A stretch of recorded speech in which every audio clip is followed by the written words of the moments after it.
out of me. If it's not pleasing to you, take it out of me. If it's not pleasing to you, take it out of me. Have your way. God, that's a heart's desire, so help me sing it. If it's not pleasing to you, take it out of me. Yeah. If it's not pleasing to you, take it out of me. Yeah. If it's not pleasing to you, God, take it out of me. Have your way. We cry out, take it out of me. Lord, I'm ready. Take it out of me. God, if it's not pleasing, take it out of me. Have your way. Father, this is our heart's cry. Come on, raise those voices with us and say, if it's not, take it out of me, Lord. If it's not pleasing, however you want to do it, just take it out of me. My answer is yes, God. Take it out of me and have your way. We're ready. We're ready. If it's not, Take it out of me, say. whatever you have to do, my answer is yes today. Take it out of me, oh God. Burn it away, burn it away. Burn it away, burn it away. Yeah, yeah, yeah. Everybody clap. Lift your voice and cry out. We're ready, oh God. Have your way. We're nothing without you. We cry. We're waiting the white flag. We give ourselves away. Because we're worthy of This is a cry of surrender, oh God. Give us something new. Have your way. Yeah. Everybody lift your voice one more time. Come on. Yeah. We just can't make it without you. Jesus. Yeah. And we don't want to be without you.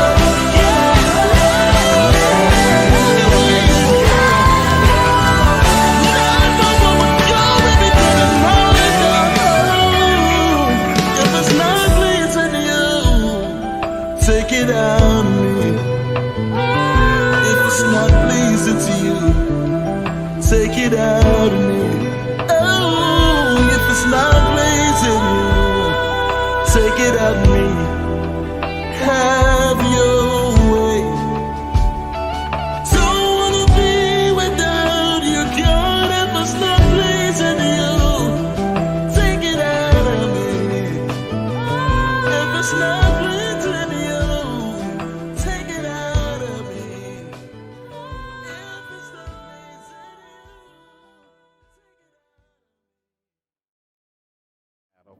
you, and the length of the battle. And as believers, can I tell you this? You have a right to raise that question. Where did this battle come from?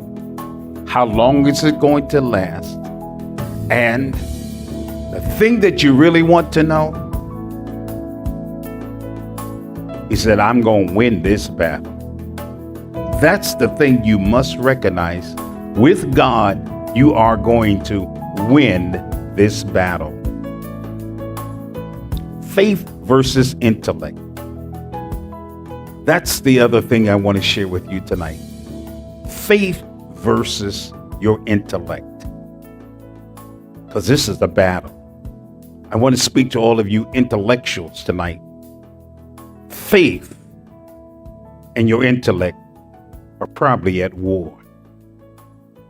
Your intellect is challenged by your faith.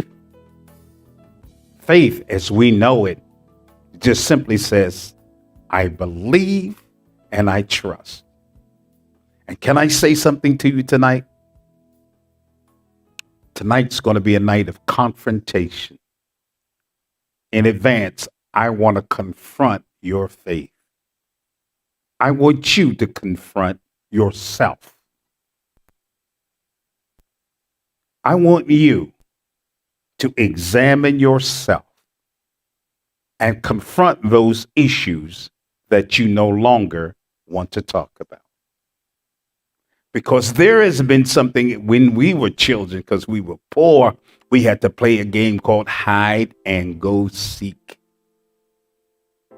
And the thing that we would do is hide underneath a car, a raggedy car, nobody was driving. No one would come look underneath that car. And you know why? Because they figured it's already gone. It has no value.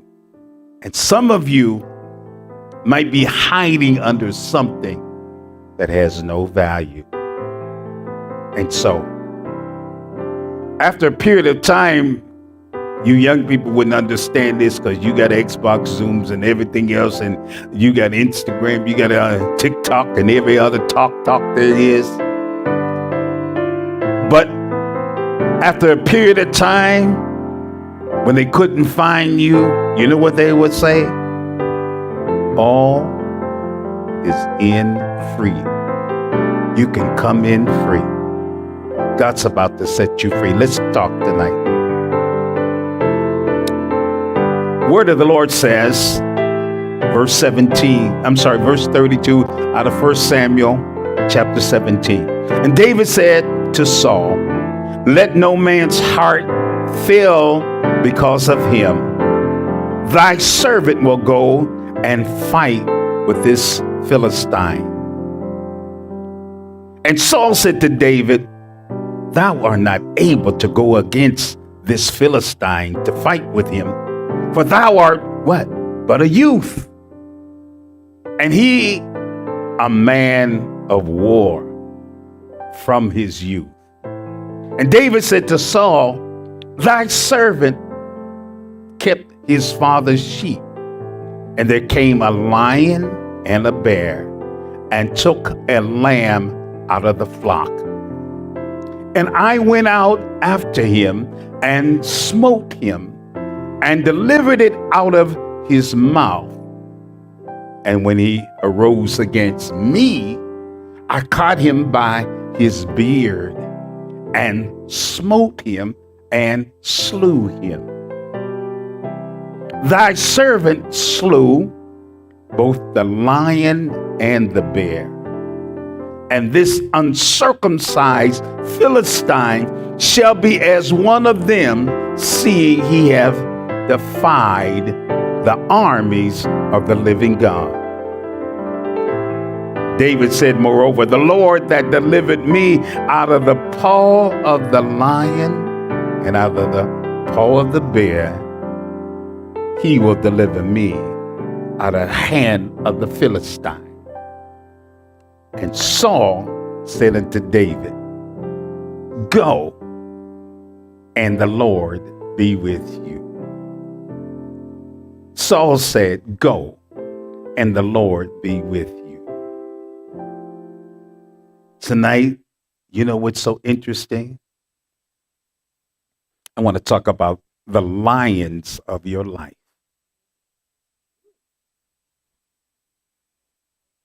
The lions of your life. I wish I had some McDonald's coffee because I just sip and talk to you. I didn't make my coffee run, so I'm just going to have to deal with this. I want to talk about the lions of your life. The lion, and so when we pick up our Bibles, we understand that there are dimensions, or there is a foundation, rather, of text. When we're reading out of the Old Testament, many of those stories have been set through the annals of time. And some would say, what's the application to today? Because when you look at this text, you have to extract from your reading. So, God, what does this have to do with 2021? If you're going to read the text, you must ask the question. After you exegese the text, you read it correctly, understanding it, extract from it the values of it. You know how it was when you used to have fish fry? Don't eat that bone. Choke on it. What is the value of this text? Let me help you real quick. You've got David. David now is with Saul. He's having a conversation because David has been sent by his father, Jesse, to go take food to his three brothers who were elegant, tall, robust, trained. But like the other soldiers with Saul, they were free but captive. What does that mean? There was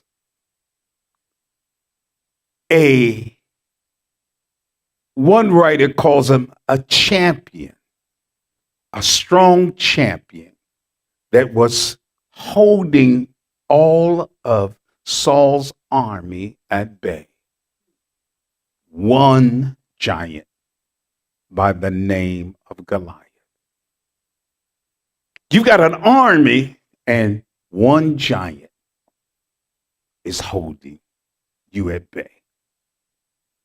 One thing is holding you, intimidating you, causing you to be in a holding position longer than you want to be. Some of you have one thing in your life that has held you back longer than you want to be.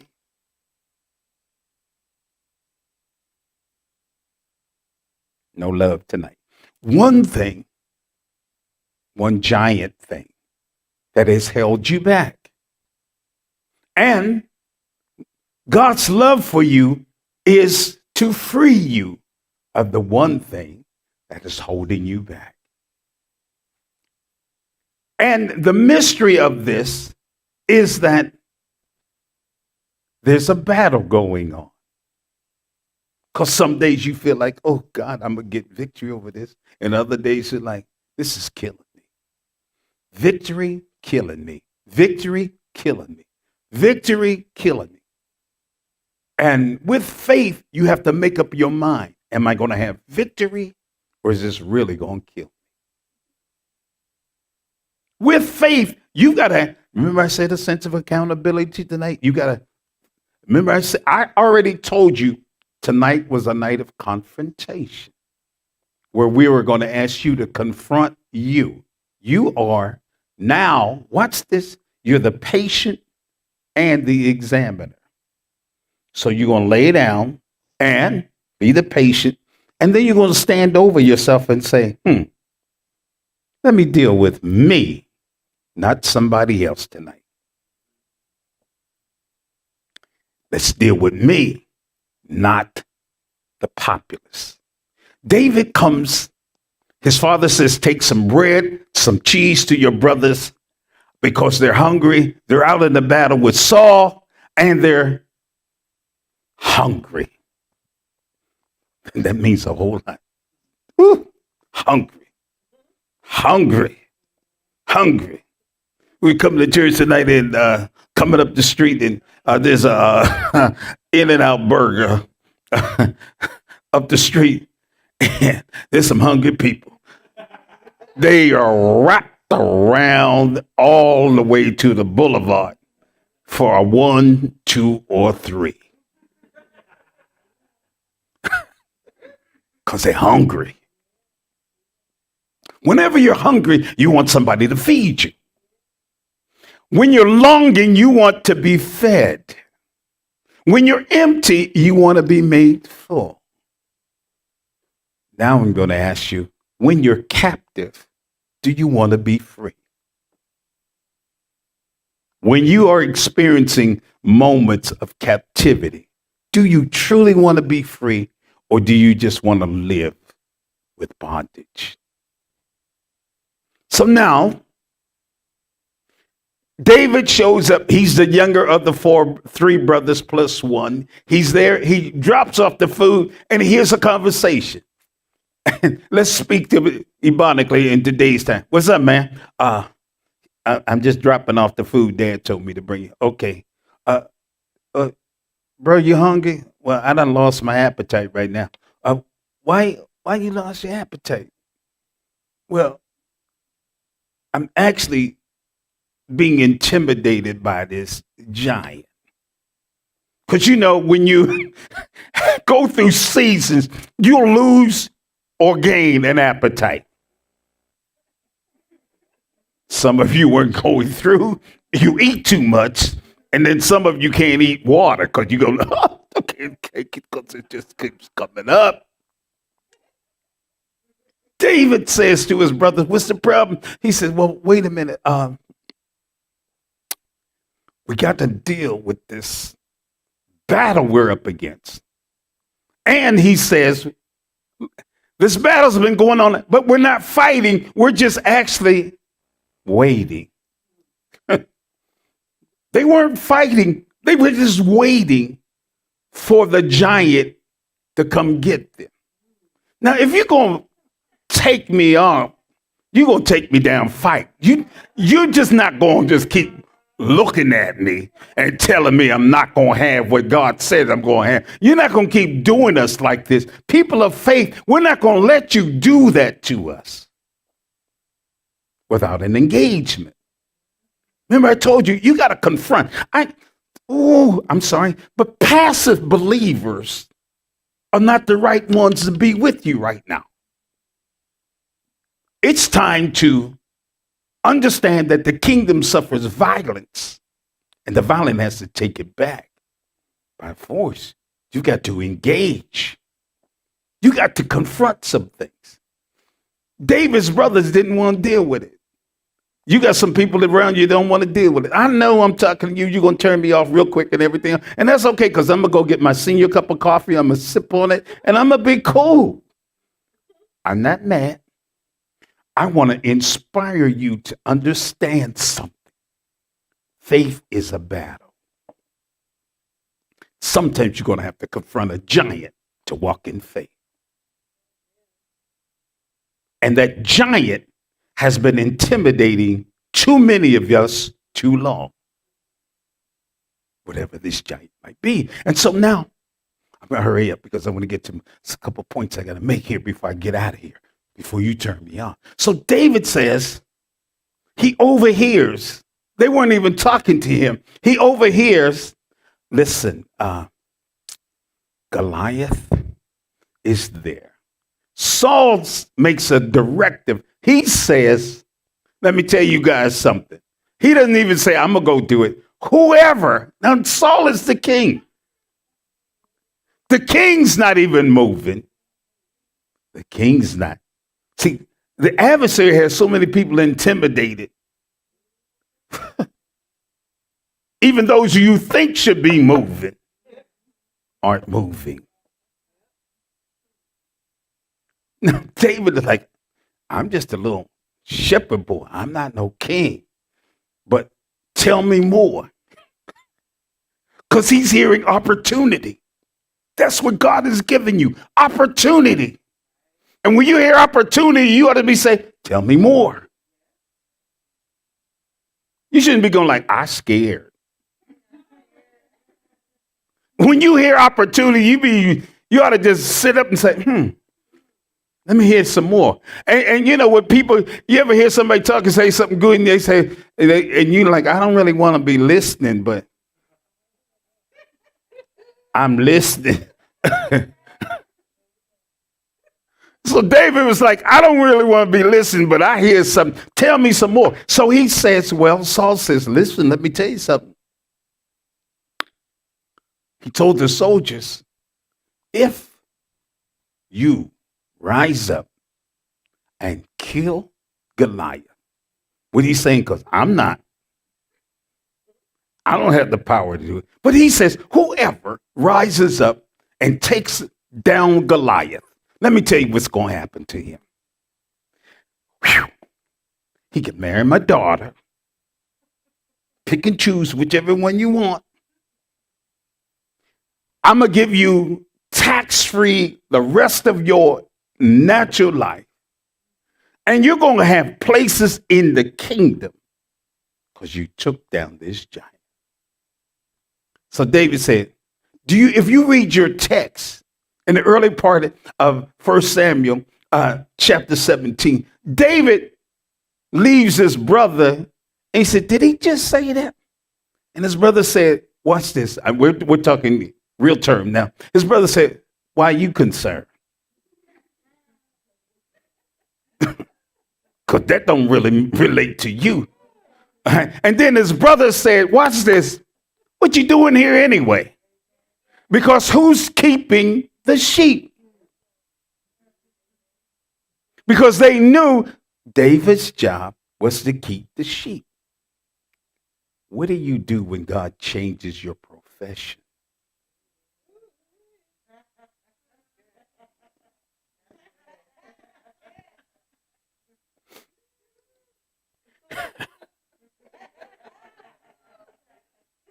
When God changes your profession and the destiny of your life, you know what you do? Go with it. His brother said, who's keeping, and I want you to read this in your text, those few sheep that belong to daddy? David said, listen, I turned them over to my homie. He's watching them. Daddy told me to come out here and bring you some food, some cheese and stuff. And now that I'm out here, I'm observing some things. Faith observes things. Faith is an observing element. It sees opportunity. And so David says, all right, let me ask somebody else. The next soldier says to him, what you heard is true. If you kill Goliath, taxes is free. You get to choose a wife. You got a life that you never had. David said, let me just check this out one more time. He asked not only Saul, his brother, but he asked one more soldier. Make it plain. Before I take on this, are you telling me my life is about to change for the better? That's part of faith. Because your life is about to change for the better. But watch this. There are going to be few people think it's going to happen.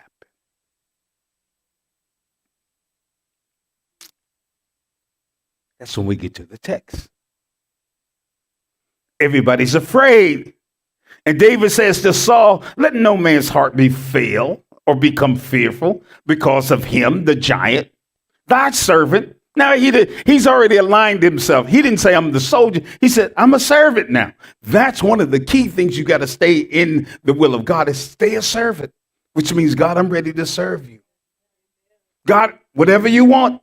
He said, I'm a servant. We'll go and fight with this Philistine. I'll do it because nobody else wants to do it. I'll do it because nobody else wants to take on the task. I see an opportunity and I'm going to go do it. I'm going to go do it. Somebody put that in the comment section. I'm just going to go do it. I'm going to just go do it because nobody else wants to do it.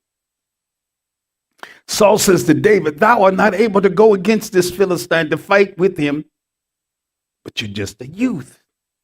And here's what I want to tell you today. And David said unto Saul, thy servant kept his father's sheep. And there came a lion. Do you understand The lion, what does it represent? Hmm?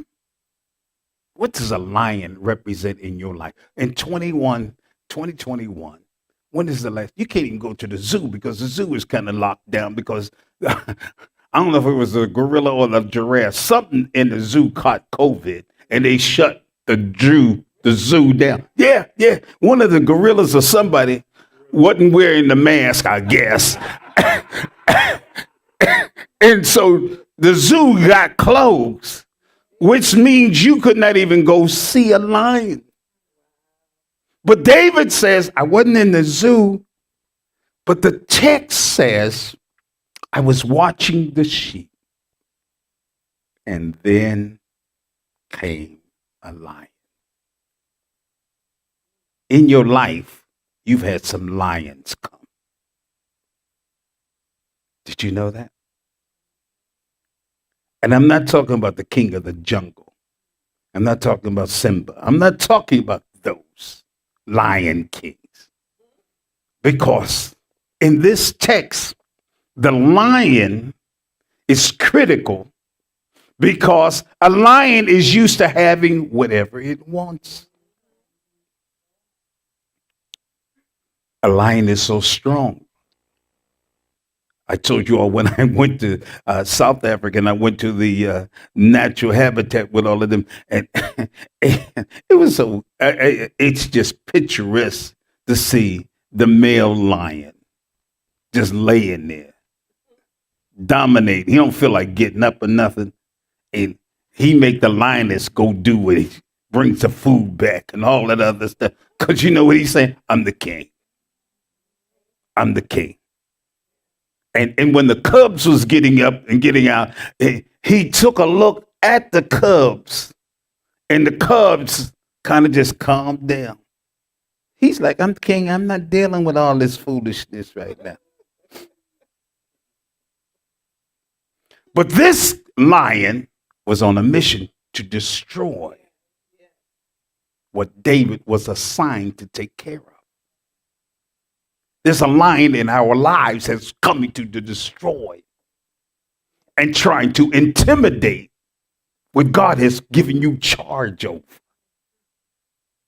Your future, your dreams, your aspirations, your hope. Almost cuss. So what, you had a bad marriage and now you starting all over? So what, you had to challenge your financial structure? You had to file chapter 7. No, you didn't even file a chapter 7 or 11. You just walked away from the debt. You like, I can't take it anymore. That lion wanted to consume you. And now you're at another place. The lion actually was sent to make you ready for the giant.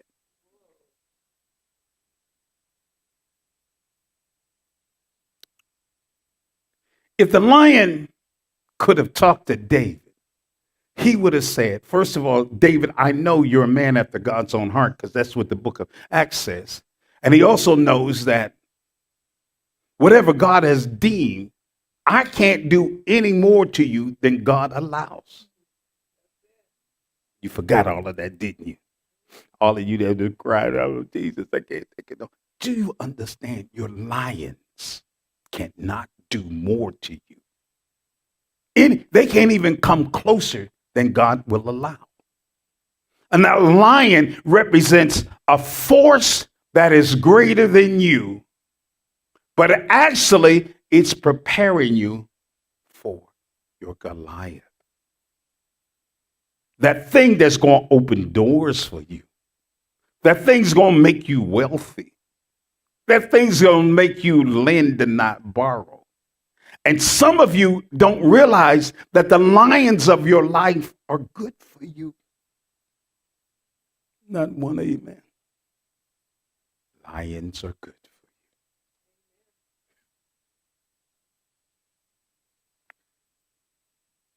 you. The other unique feature in this text, when you're illustrating the text, you have a lion, which is the king of the jungle, and he's strong.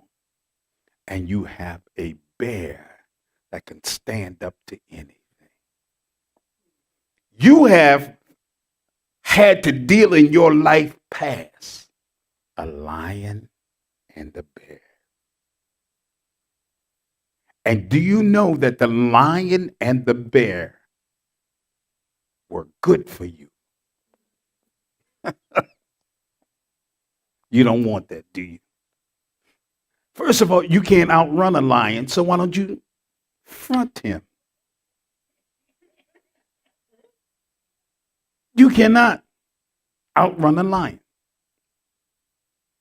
It's impossible for a human to outrun a lion.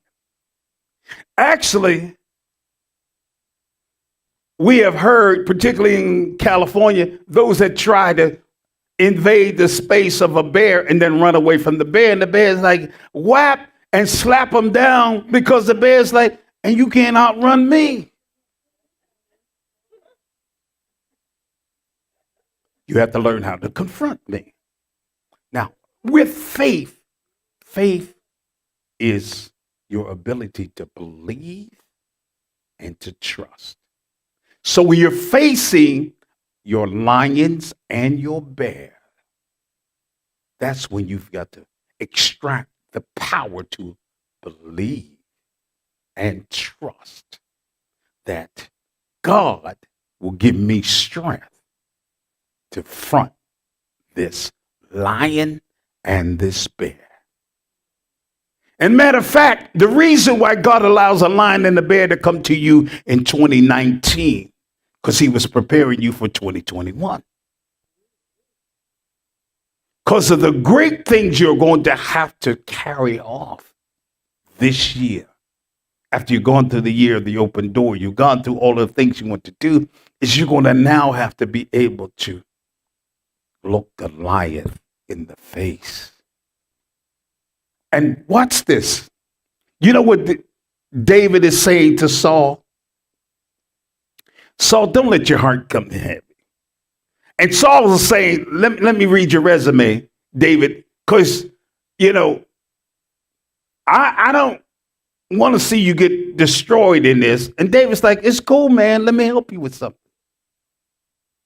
Somebody put a note out there on the comment section. This is not going to destroy me. This is not going to destroy me. How do you know? Because here's what David said.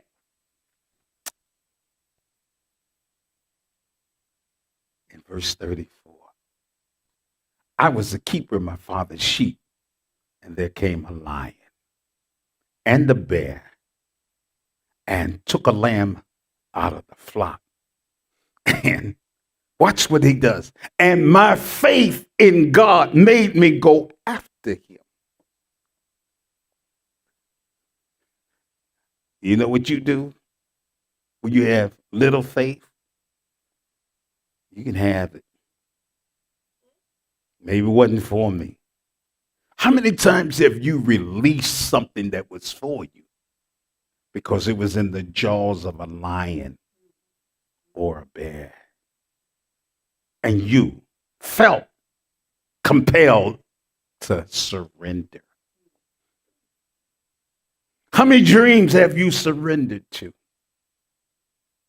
That's why I asked you about your compassion and your love and your care for other individuals. How many times, can you tell the truth? Are you the same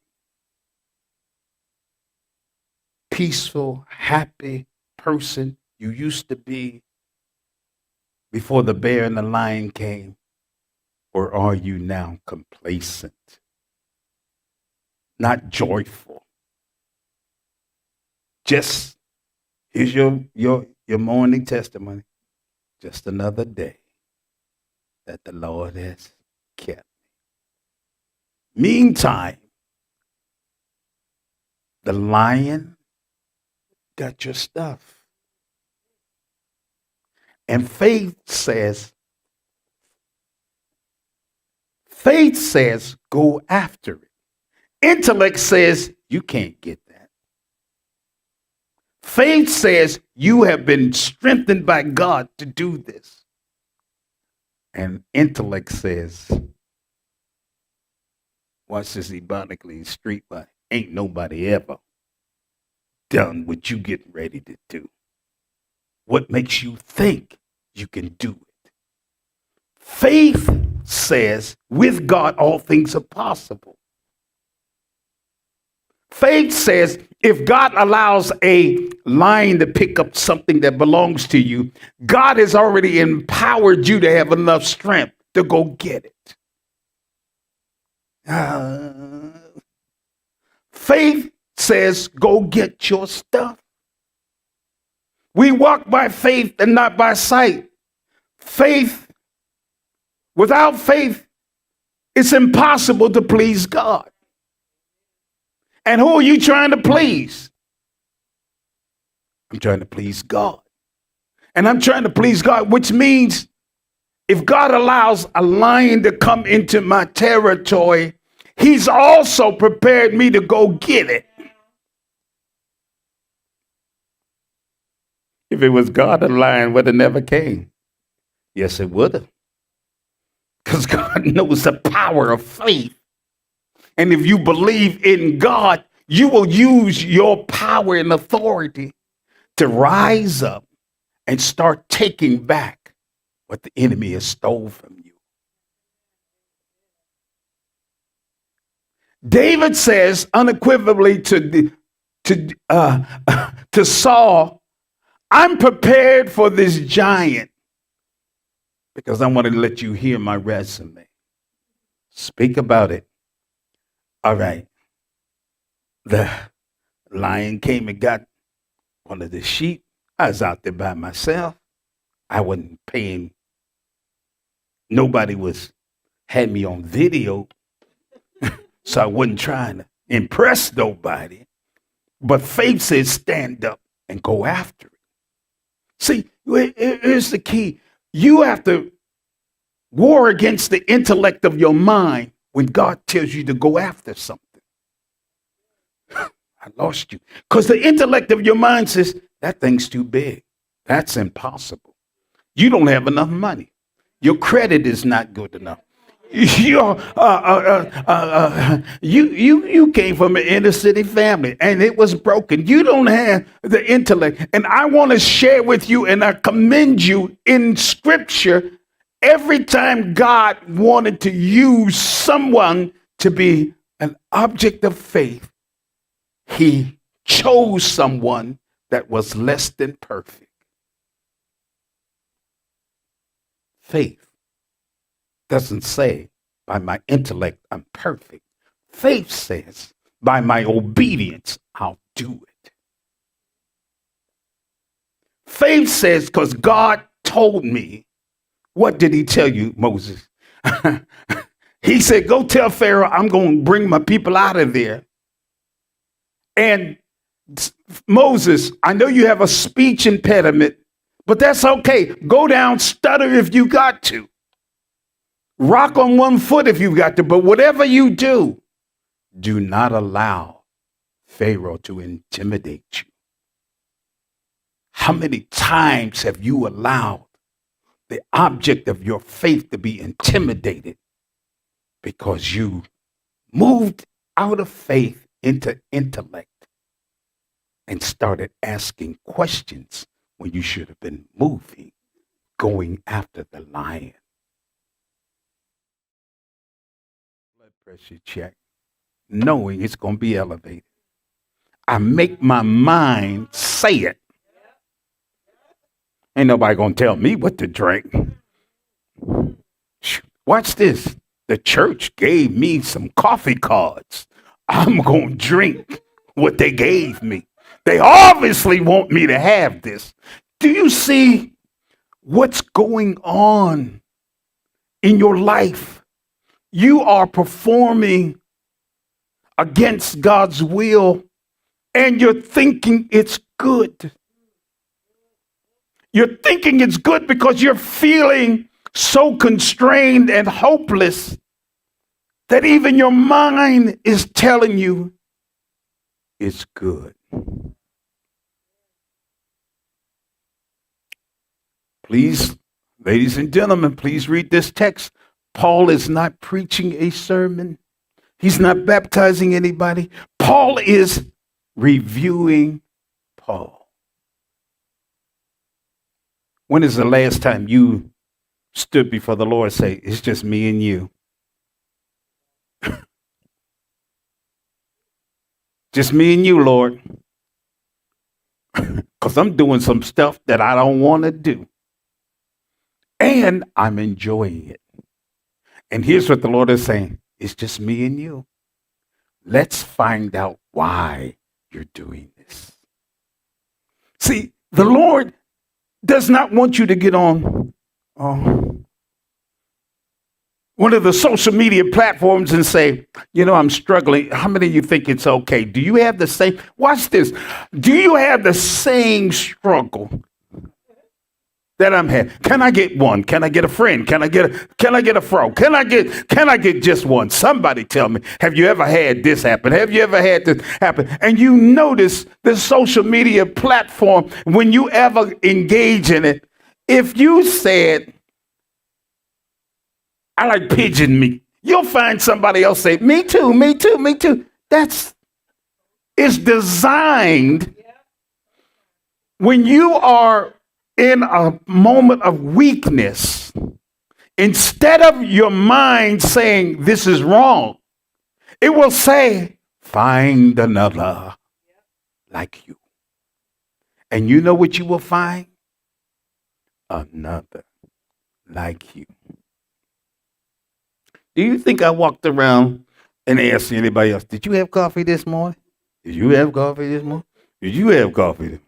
I know you like coffee. I mean, because we were all seniors and whatever, all we are there. So I know they drank something, but something, I'm sorry. So what I'm saying to you, after hearing direction about how to correct a problem, why would I go back and repeat it just because others are co-signing it? Why do you engage when others are validating what you know is not good, but you're making it feel good? Weakness of the mind. Verse 17.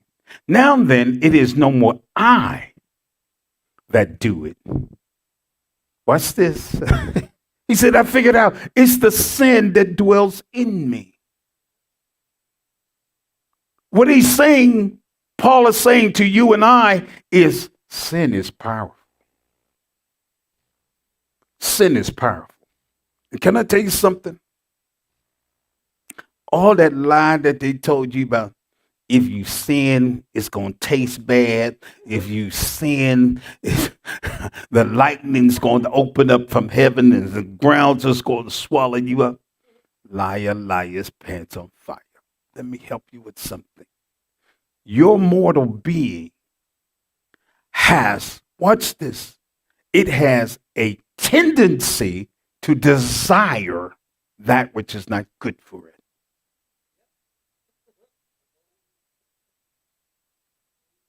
Y'all laughing at me because coffee.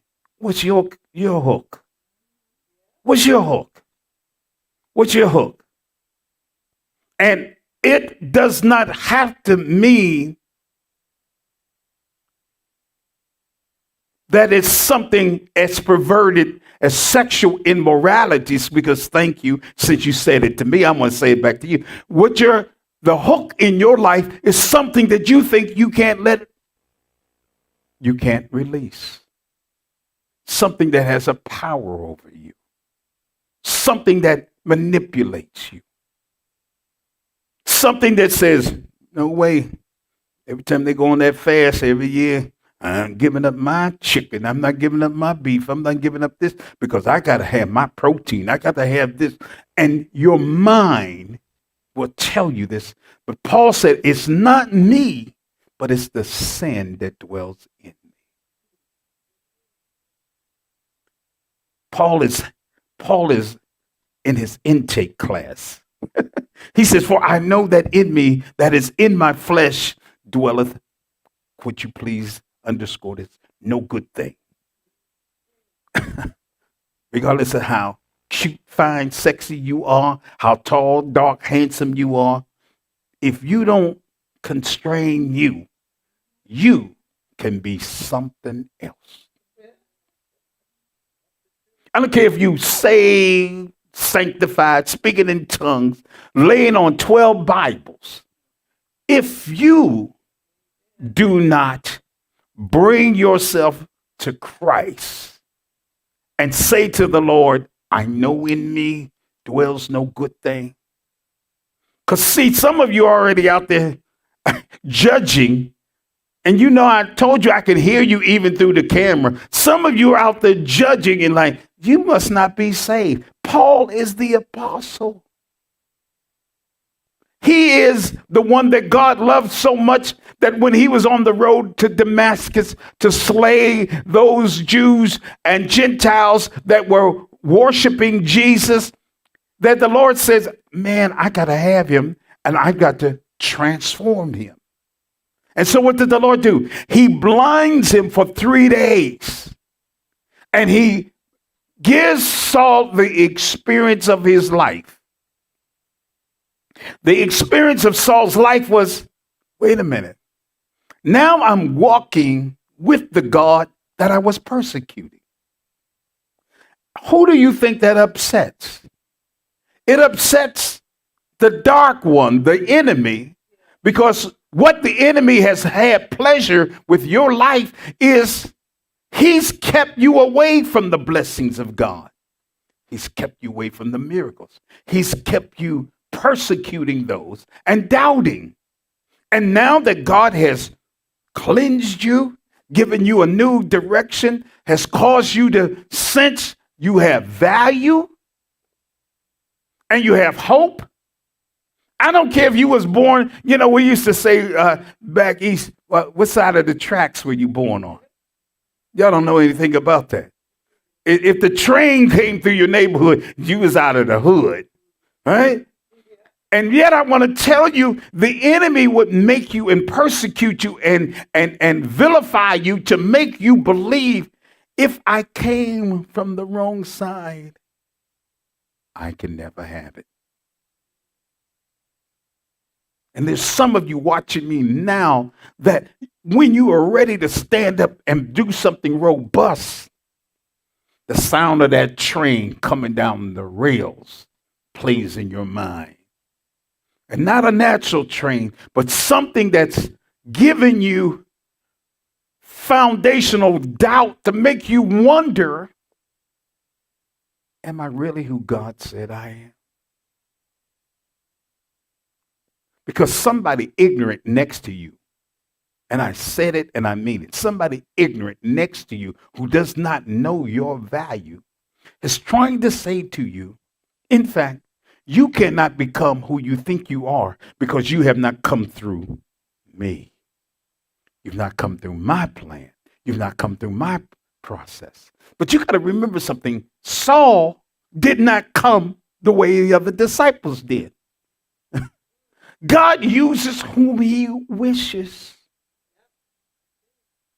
Could you put your hand up and say to your Jojo, you have no say about God using me. I mean, I'm serious, ladies and gentlemen. You got to get to the point that you just simply say, you cannot continue to manipulate my future by saying something negative about my past. I got no amens. I get no heart. Paul says that I know in me. Now, I know in me, in my flesh dwelleth no good thing. For to will is present with me. I want to do it, but how to perform that which is good, I find not. I don't know how to do it. When you're in therapy, in your intake, you got to be honest. Tell God, I don't know. I struggle with this.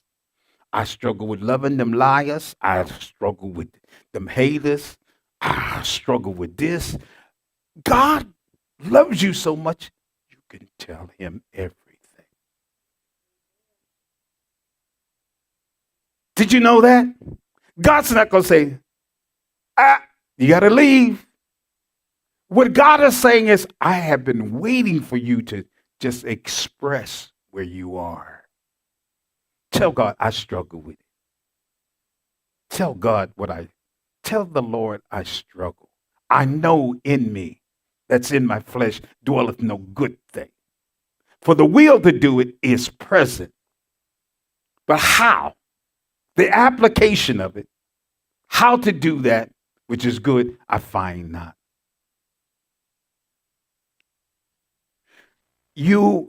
Pastor has told you over and again, and we've read portions of it, The Art of War by Sun Tzu.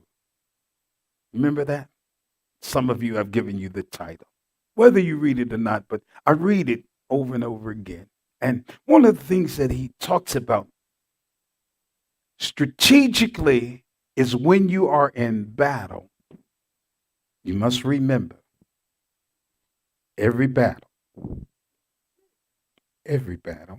has an enemy. And sometimes that enemy is you.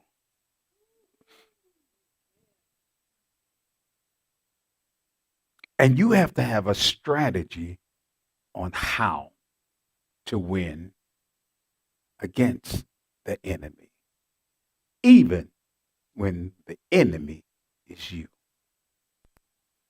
Because you won't tell you that I want to destroy you. You won't tell you I don't want you to grow. But you will try to desperately interrupt you. So that's why Paul said, I know in me.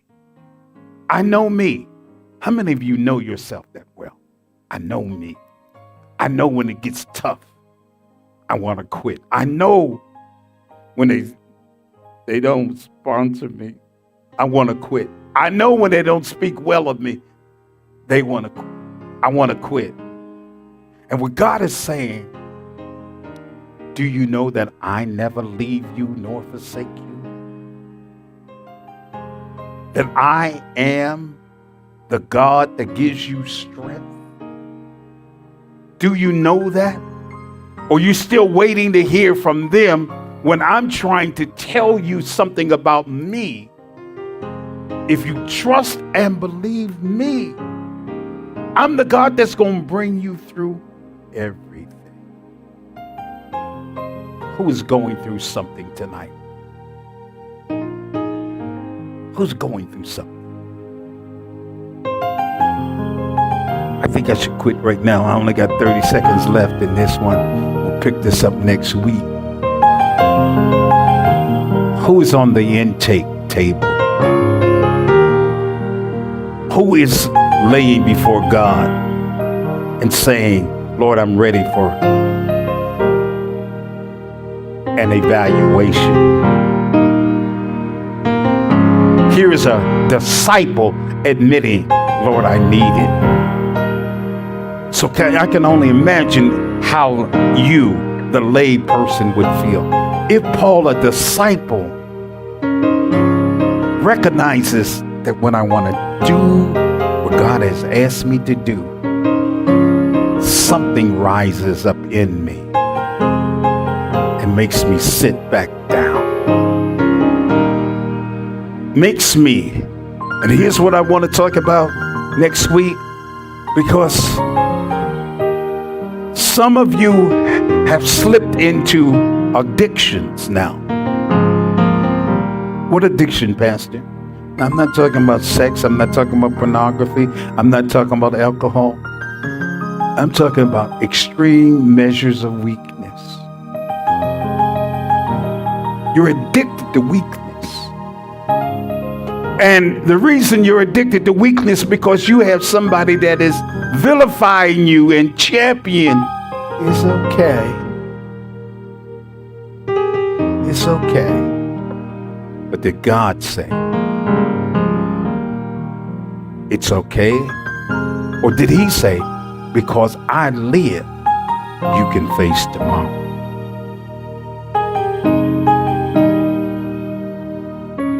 the orchestra's playing. I got to go home and get you out of here, and so you can go home, turn off. And I don't know what's coming on tonight, but something's on, and you might want to watch it.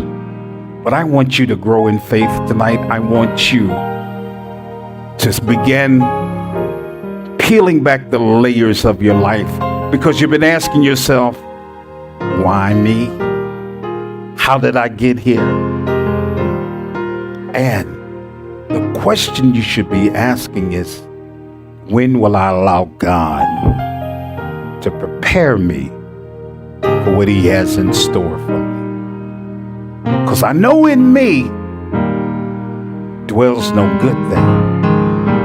I know I like a drink of coffee. I know I like, and before coffee, it was something else. And some of you still like this something else. Because you said, it calms my nerves.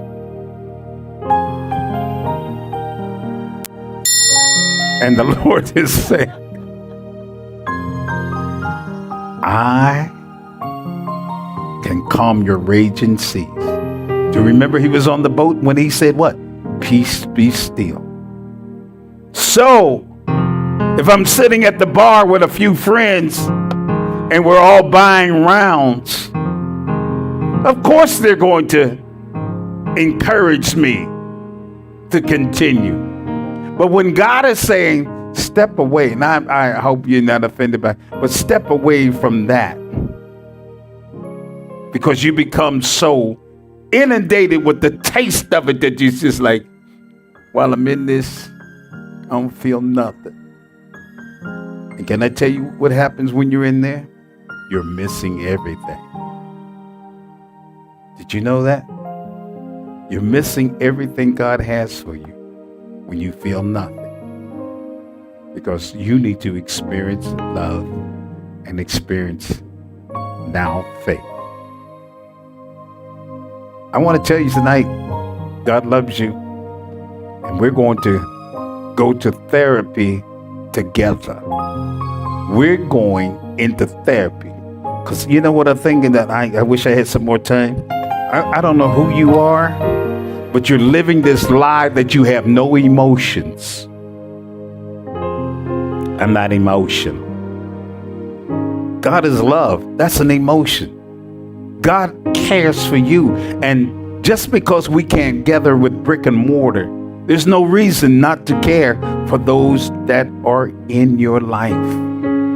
And the reason you can't care for those in your life, because you have a problem with you. And if you have a problem with you, you certainly can't care about somebody else.